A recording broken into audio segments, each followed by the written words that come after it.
aqui do Betaville, essa igreja que é filha de Campo Grande. E Deus, eu sempre digo assim, Deus te dá um chamado e te dá uma visão, mas Ele nunca diz para você o caminho que você vai passar.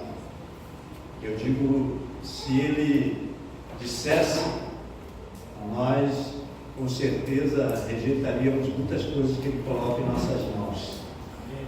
Mas Ele é um Deus de providência, que Ele está conosco o tempo todo. E eu profetizo em nome de Jesus que logo, logo vai ter um microfone sem fio, porque ninguém merece. Depois que você acostuma, eu já estou querendo usar um de lapela, com as duas mãos livres, né? Imagina você preso ainda no fio, né? Mas, meus queridos, hoje nós vamos ter uma assembleia depois, porque nós, como Igreja Mãe, a Central, quantos aqui não me conheciam? Levanta a mão. Amém. Glória a Deus. E eu tenho certeza que se Betaville não viesse como filha para cá, muitos que já conhecem, e até alguns que já me conhecem, não estariam aqui diante do Senhor Deus, através de Jesus Cristo, né, Sérgio? Agora você com essa camisa, eu gostei mais ainda de você.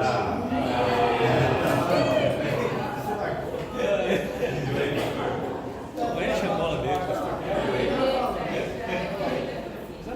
Brincadeira. Amor de Deus, você não tem barreira, não tem time, não tem nada. Mas eu creio que a maior realização de um pai ou de uma mãe é ver um filho se emancipar. Nós estamos nesse processo onde o Betaville está pronto para se tornar igreja emancipada. Amém?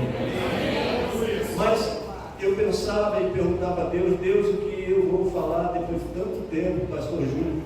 Pastor vai lá, eu falei, não vou, desgruda, deslarga, né? E a gente faz isso propositadamente, para dar uma autonomia aos líderes, aos pastores, e nós olhando Betaville, Jardim Emília, Los Angeles, Ribas do Rio Pardo, nós ficamos alegres por ver o quanto Deus está fazendo nesses lugares. Amém?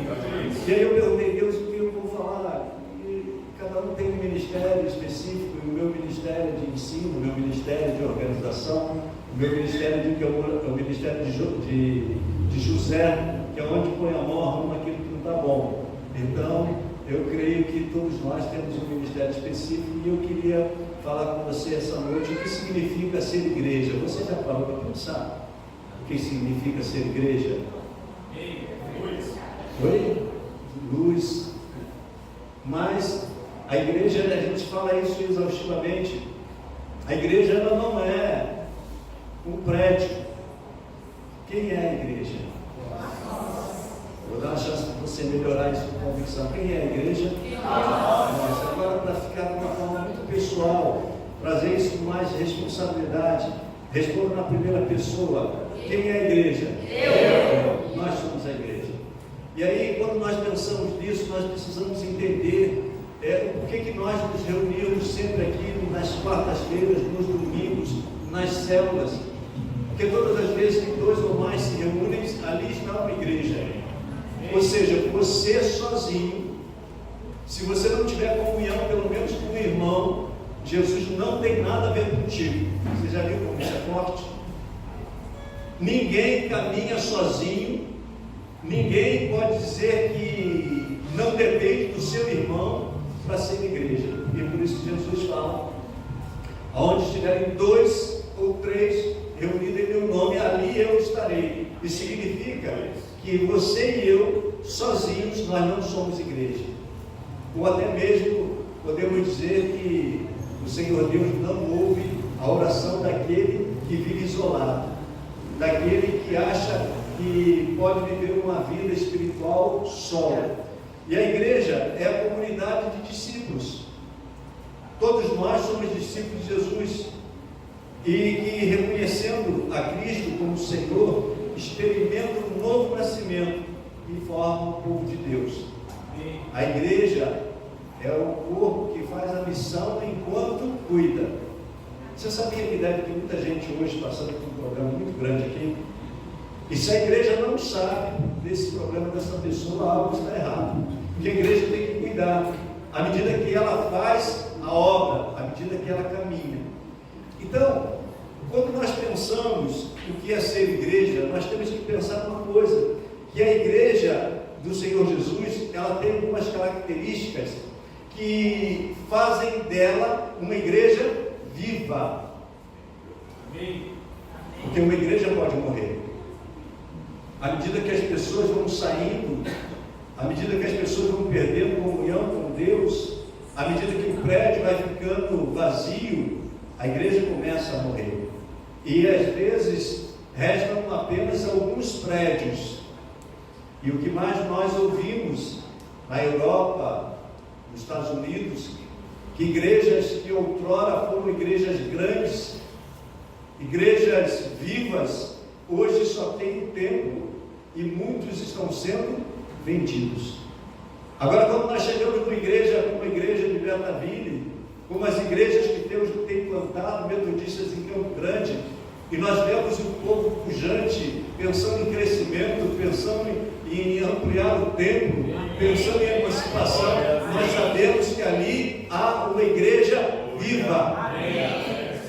E eu queria deixar 5 pontos, eu vou ter que ser muito rápido, porque para falar 5 pontos numa pregação de quarta-feira, onde nós não queremos demorar muito, nós temos que ser bem cirúrgico. Mas, o primeiro ponto, uma das características de uma igreja viva, ela precisa ter uma missão. Ela tem uma missão. A igreja, ela não existe para ser um clube social. A igreja não existe para satisfazer a minha vontade. A igreja não existe para me servir. A igreja, ela existe e ela é viva, é uma característica primeira, ela tem que ter uma missão. Então, meu querido, se você faz parte dessa igreja, saiba que Deus colocou uma missão nas suas mãos. Quando nós olhamos para João 3,16, é um texto muito conhecido, que diz assim: porque Deus amou o mundo de tal maneira que deu o seu unigênito Filho, para que todo aquele que nele crê não pereça, mas tenha vida eterna. Deus, Ele, desde a fundação do mundo, Ele já olhou para a humanidade e já determinou que em Jesus Cristo se levantaria uma igreja. Amém. Em Mateus 16:18, quando Jesus está conversando com os seus discípulos, e ele pergunta: que dizem os homens que eu sou? Uns disseram João Batista, Elias, Jeremias, e outros falaram alguns dos profetas. E aí Pedro, ele disse algo muito importante: tu és o Cristo, o Filho de Deus vivo. Porque Jesus é o nome, Cristo é a missão, Cristo é o Salvador, Cristo é o Redentor. E quando ele se reúne com 2 ou 3 ou mais, e ele diz que ele estará no nosso meio, é porque ele quer nos conduzir a essa missão. E Jesus, no versículo 18 do capítulo 16, ele diz para Pedro: Pedro, não foi carne nem sangue quem te revelou, mas meu Pai que está nos céus. E sobre esta palavra, que eu sou o Cristo, o Salvador, o Redentor, eu edificarei a minha igreja, e as portas do inferno não prevalecerão contra ela. Então, meus queridos, a primeira característica de uma igreja viva é uma igreja que tem uma missão. Você não vem à igreja para receber bênçãos, também faz parte, mas não foi para isso que Jesus Cristo foi pregado na cruz. Não foi para isso que ele morreu e ao terceiro dia ressuscitou. Mas ele veio inaugurar uma igreja viva, uma igreja onde ele estaria no meio dela. E Cristo está no meio dessa igreja. A segunda característica de uma igreja viva, ela tem que ter uma visão. Olha, eu quero fazer missão, mas como fazer missão? Uma visão. E eu vou usar aqui uns versículos muito conhecidos. Jesus, em Mateus 28, é lá no finalzinho do primeiro evangelho, e se você olhar todo o final do evangelho, é um envio de Jesus aos seus discípulos, está enviando os seus discípulos. E quando você pega lá no início do livro de Atos, você vai ver o derramar do Espírito Santo, é o início da igreja, o início do livro de Atos. Ele pega ali, ele faz a conexão com o final dos evangelhos. E Jesus, Mateus 28, 18 e 19, ele diz assim: Jesus, aproximando-se, falou-lhes dizendo: toda a autoridade me foi dada no céu e na terra. Ide, portanto, fazei discípulos de todas as nações, batizando em nome do Pai, do Filho e do Espírito Santo. Meus queridos, a missão é nós levarmos Jesus Cristo ao mundo. A visão é que a forma de fazer isso é quando alguém aceita Jesus como Senhor e Salvador. Eu e você temos que ter em mente de transformar aquela pessoa, aquele novo convertido, agora em discípulo de Jesus. Isso é muito importante, é muito sério, porque a igreja do Senhor Jesus, ela é forte quando nós temos discípulos. Aqueles que apenas frequentam a igreja são fraquinhos. Mas no início é assim mesmo. Se você está nessa situação de fraquinho, fica tranquilo. Mas saiba que essa igreja quer fazer de você um discípulo.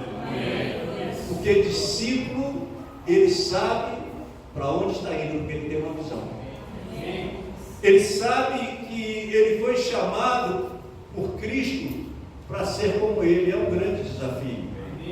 No tempo que nós vivemos, aonde as pessoas, elas andam na superfície de qualquer coisa, elas são superficiais no casamento, elas são superficiais na relação pais e filhos, elas são superficiais muitas vezes nos estudos.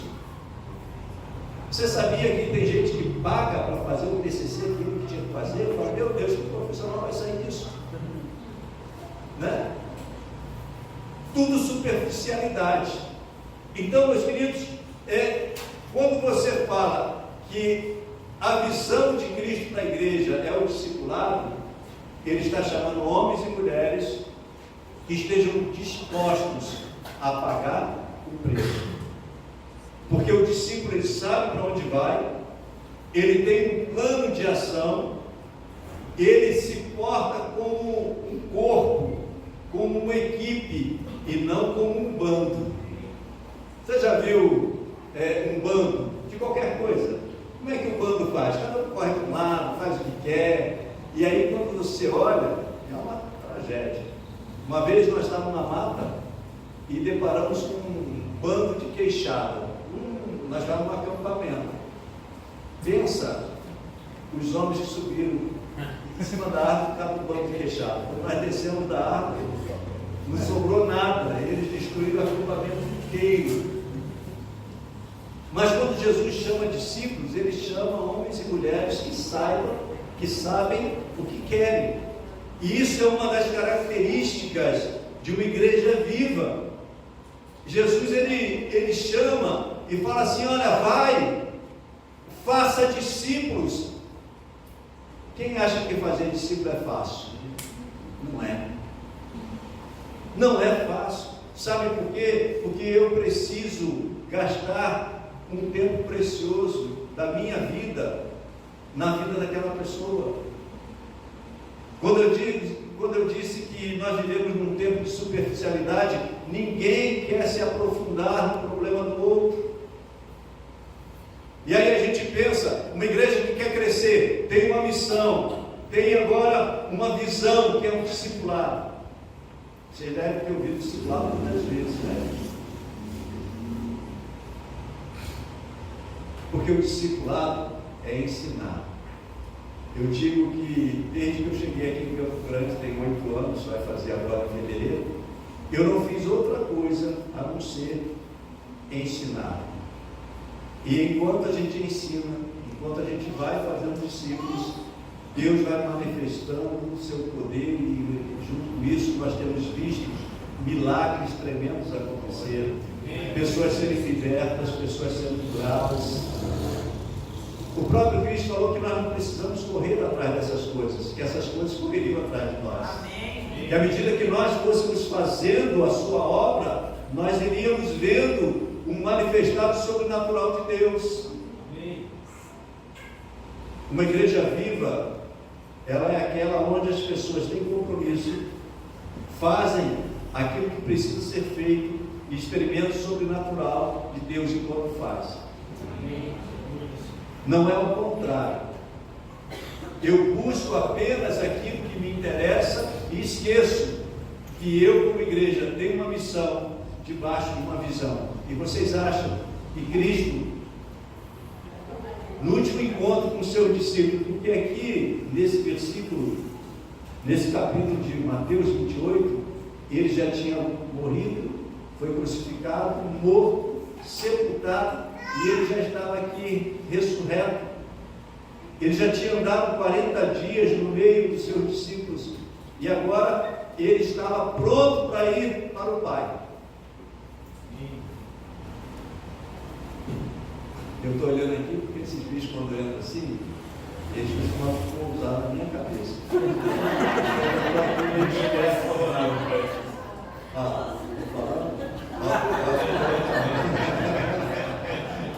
Mas deixa ele. Ele estava pronto para ir embora. Ele estava pronto. Ele estava pronto para ir para a glória, assumir o seu lugar à direita de Deus Pai. E aí ele chama os seus discípulos assim: ide, portanto, fazei discípulos de todas as nações. Quem acha que essa instrução de Jesus foi uma instrução sem importância? Imagina você preparando para fazer uma viagem longa, e aí você reúne seus filhos, sua família, e você dá uma instrução bem pontual. Bem pontual. Você vai gastar esse momento dando instrução que não é importante. E é interessante que na Bíblia, meus queridos, você pode falar assim: eu sou cristão. Você sabia que na Bíblia a palavra cristão aparece apenas 3 vezes? E a palavra discípulo, ou discípulos no plural, aparece 274 vezes. Isso significa que o discipulado é uma forma de consolidar a missão. Vocês já viram pessoas entrarem aqui e ficar um pouco embora e nunca mais voltar? A gente vê isso muitas vezes lá na Central também, porque às vezes a pessoa não se deixa trabalhar. Mas eu quero dizer, meu querido, que uma visão, ela faz parte de uma igreja viva. A terceira característica: uma igreja viva investe em qualidade. Investe em qualidade. No versículo 20 de Mateus 28, Jesus diz assim: olha, faça discípulo de todas as nações, batizando em nome do Pai e do Filho e do Espírito Santo. Aí no 20 ele diz assim: ensinando-os a guardar todas as coisas que vos tenho ordenado, e eis que estarei convosco até a consumação do século. Qual é a grande lição aqui? Jesus diz assim: olha, faça discípulo de todas as nações, ensinando a o quê? Guardar. O que é guardar? Quando eu falo assim, guarda o ensino, Provérbio 4 fala isso: guarda o ensino do teu pai, guarda os ensinamentos do teu coração. O que é? É absorver aquilo, compreender aquilo e colocar em prática. Eu sei que que aqui no Betaville não tem esse problema. Mas quantos de nós ouvimos, sabemos que temos que fazer e fazemos do nosso jeito e não do jeito que Jesus manda? Você conhece alguém assim? Então, uma igreja viva é uma igreja que as pessoas vão crescendo, elas vão aprendendo a guardar, elas vão aprendendo a ser como Jesus. Ou seja, como o Jackson leu, o homem exterior se corrompe, mas o homem interior cada dia se fortalece mais. Porque eu estou fazendo a vontade do Pai, eu estou aprendendo e colocando em prática o que Jesus me ensina, e isso vai me fortalecendo, eu vou crescendo, o Espírito Santo vem sobre mim, e eu começo a refletir a glória de Jesus, eu começo a refletir aquilo que Jesus é. Meus queridos, não há ninguém que reflita a glória de Jesus, que não converta aquelas pessoas que estão à sua volta. Porque Paulo diz: não sou eu mais quem vive, mas Cristo vive em mim. Você conhece, às vezes, a pessoa que está na presença de Deus, mas ela tem assim uma característica ou uma qualidade de criar problema onde ela pisa? Você conhece alguém assim? Não precisa levantar a mão. Onde ela pisou? Eu lembro que eu pastorei uma igreja uma vez, e algumas pessoas falavam: pastor, eu não vou para a sua igreja porque a coisa não é muito boa, porque para ser crente, como algumas pessoas, eu prefiro não ser. Meu querido, nós temos que levar isso em consideração. Se eu quero ser uma igreja viva, eu preciso saber que quando o ministério do ensino, quando eu sou ensinado, quando eu sou ministrado na palavra, quando a pregação acontece aqui, é para eu guardar e colocar em prática. Você sabia que você, assim como eu, nós evitaríamos 90% dos problemas que nós temos se nós obedecêssemos a palavra? Você sabia que a grande maioria dos problemas que nós temos é porque nós fazemos as coisas do nosso jeito? Você já parou para pensar sobre isso? É mais ou menos assim: você está no trânsito, você passou do limite de velocidade e aí você é multado. Chega aquela multa abençoada na sua casa, você abre lá e aí já foi o orçamento embora. Aí você começa a criticar o governo, critica o guarda que te mudou, fala que tem vontade de quebrar o pardal, né? Você fica irado. Mas o grande problema é que, deixando algumas questões de lado, quem arrumou o problema? Foi você. Se você estivesse no limite de velocidade, não teria problema. Uma vez eu tomei uma multa de faixa contínua.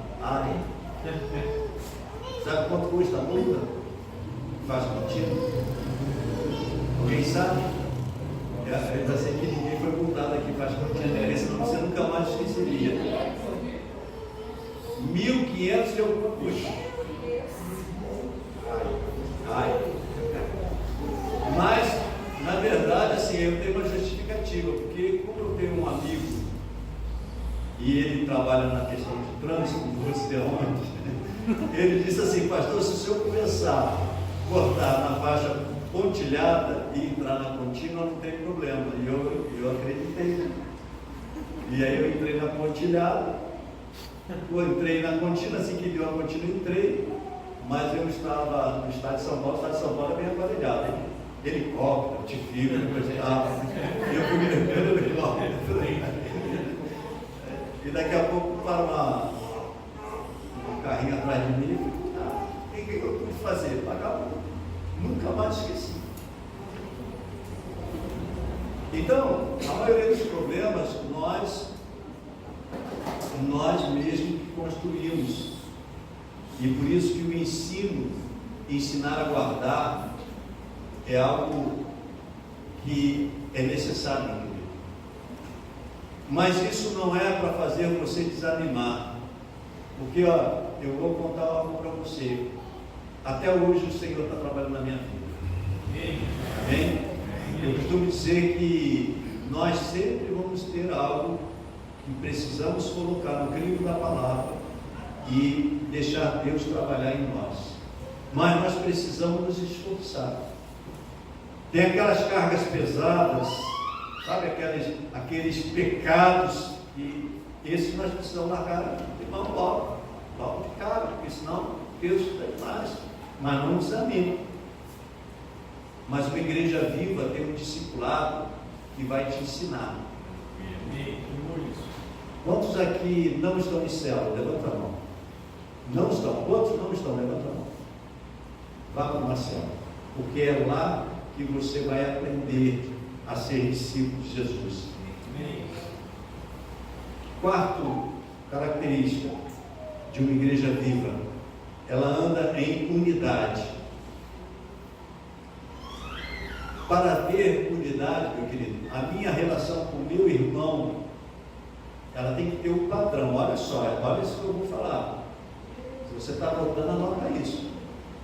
Para ver a unidade, a igreja que tem uma igreja viva, que tem como característica andar em unidade, isso significa que a mesma relação de unidade, de fidelidade que eu tenho para com o meu irmão, tem que seguir o padrão da relação de Cristo com o Pai. Uau! Já viu isso como isso é forte?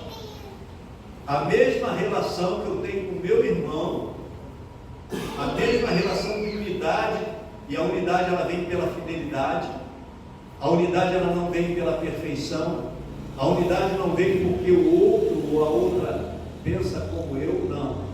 A unidade vem pela fidelidade em concordância com a obra que nós estamos fazendo. A obra é do Senhor, a obra não é de ninguém, a obra é do Senhor. E aí nós precisamos de quê?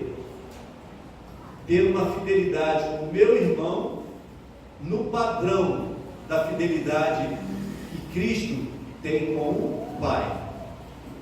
João 17, 21 diz assim, Jesus falando na oração sacerdotal dos seus discípulos: a fim de que todos sejam um, e como és tu, ó Pai, em mim e eu em ti, também sejam ele em nós, para que o mundo creia que tu me enviaste. Então, uma igreja viva, nós somos um, não somos iguais. Dá para ver que nós somos bem diferentes. Nós não pensamos da mesma forma, dá para ver que cada um tem sua forma de pensar. Nós não temos o mesmo temperamento, dá para perceber que cada um tem um temperamento diferente. Tem um que você fala assim, fecha a porta, ele dá um pulo, sai correndo, vai, bate a porta, voltou, está sentado. Tem outro que você fala, fecha a porta, ele até processado, até ele levanta, ele vai beber uma água, ele vai no meio do caminho, entendeu? Depois ele vai fechar a porta, ele grita, é essa aqui, entendeu? Nós somos diferentes, mas não é isso que eu estou falando. Eu estou dizendo assim, a nossa unidade, ela se faz na nossa fidelidade com a missão, com a visão e com a qualidade de aprendizado que está no nosso meio. Isso faz toda a diferença. E quando isso não acontece, meu querido, o corpo sofre. Porque quando não há fidelidade entre eu e o meu irmão, o corpo sofre.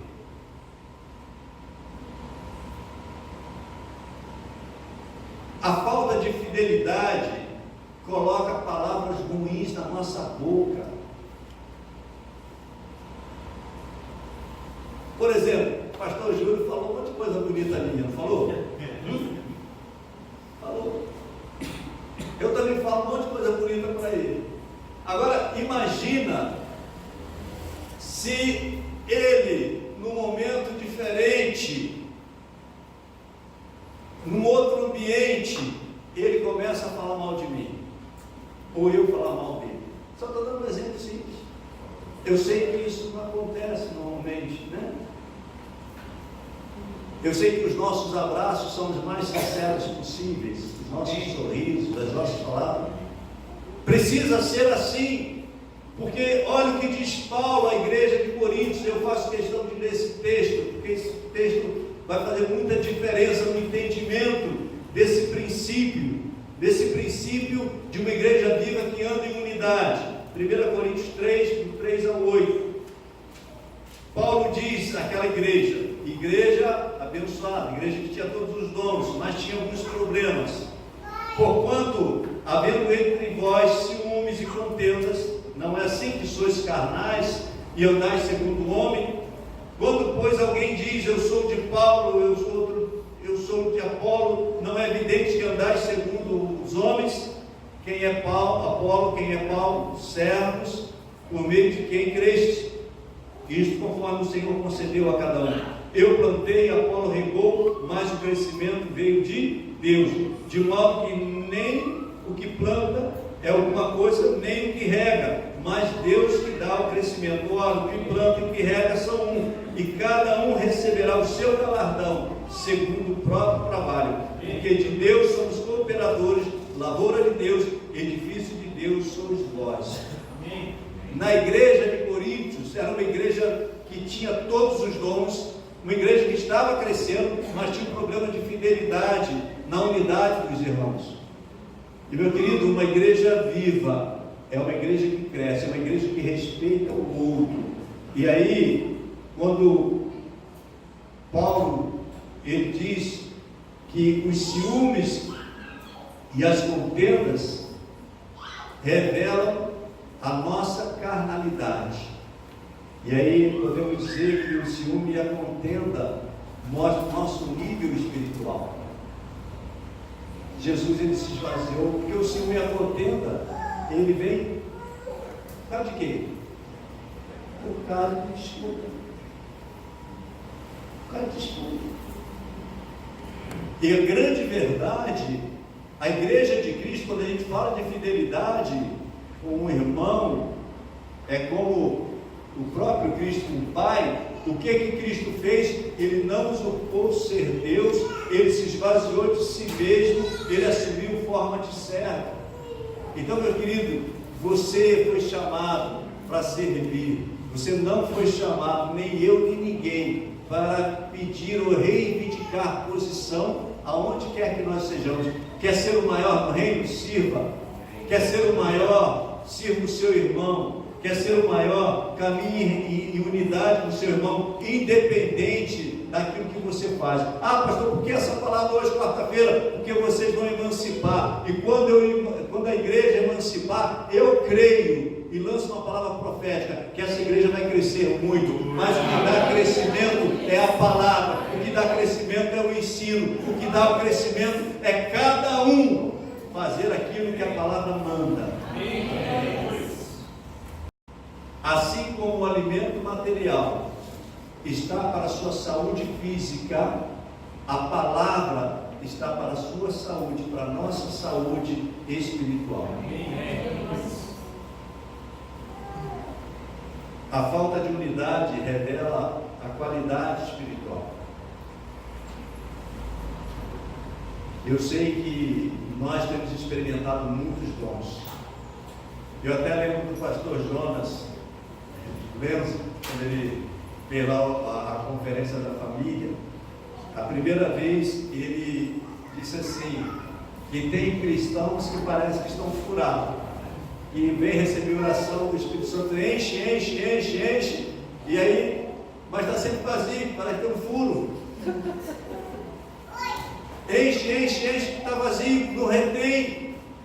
Sabe o que retém a unção do Espírito Santo sobre a vida da igreja?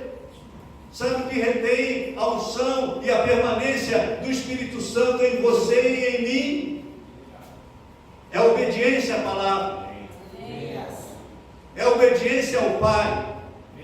Jesus, ele diz aos seus discípulos, em Atos 1:8, permanecei em Jerusalém, até que do alto sejais revestidos. Recebereis poder ao descer sobre vós o Espírito Santo. Aí sim, vocês serão as minhas testemunhas, tanto em Jerusalém, Samaria, Judéia e nos confins da terra. Meus queridos, Deus, Ele tem prazer em derramar da sua presença em nós. Amém. Glória a Deus. O Espírito Santo veio para ficar. Amém. Mas o Espírito Santo, ele não se mistura com a arrogância humana. Ele não se mistura. E eu creio, meu querido, que quando nós somos cheios do Espírito Santo, nós temos o quê? Qual é o fruto que cai perto da árvore boa? Gálatas 5:22. Aquela lista de fruto, amor, paciência, benignidade, bondade, mansidão, domínio próprio, né? Um monte de coisa boa.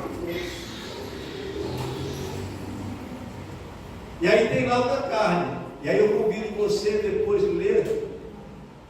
E aí você faz uma listinha assim, ó, coloca assim, frutos da carne e faz um quadradinho, tipo cédula de votação, e frutos do Espírito.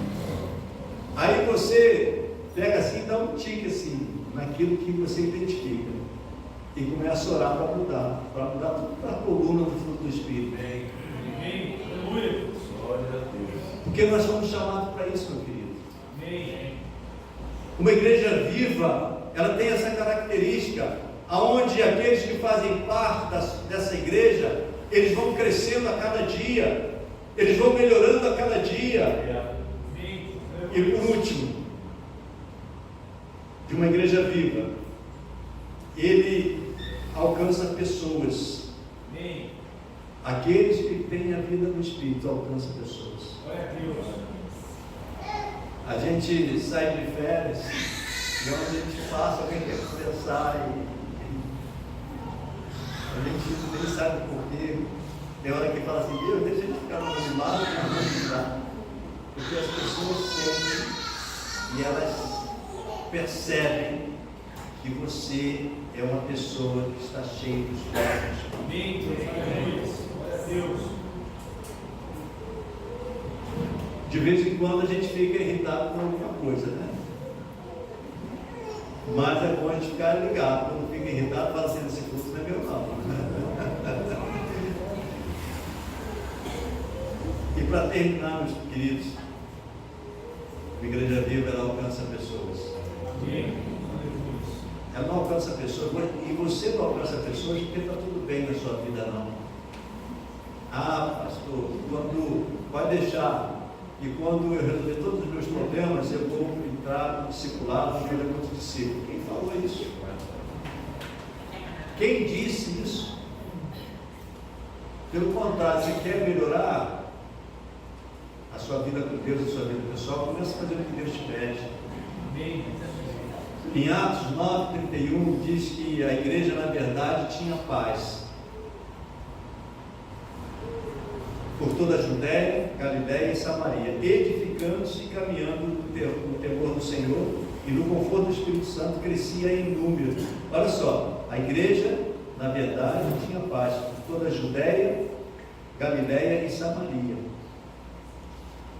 E diz que ela edificando no temor do Senhor. Quem teme a Deus obedece. Fala para a pessoa que está ao seu lado. Quem teme a Deus obedece. Quem tem filho aqui, levanta a mão. Como é que é um filho rebelde? O pai fala uma coisa, se bobear, ele sai bater no pé, não é isso? Sai bater no pé. Não é assim?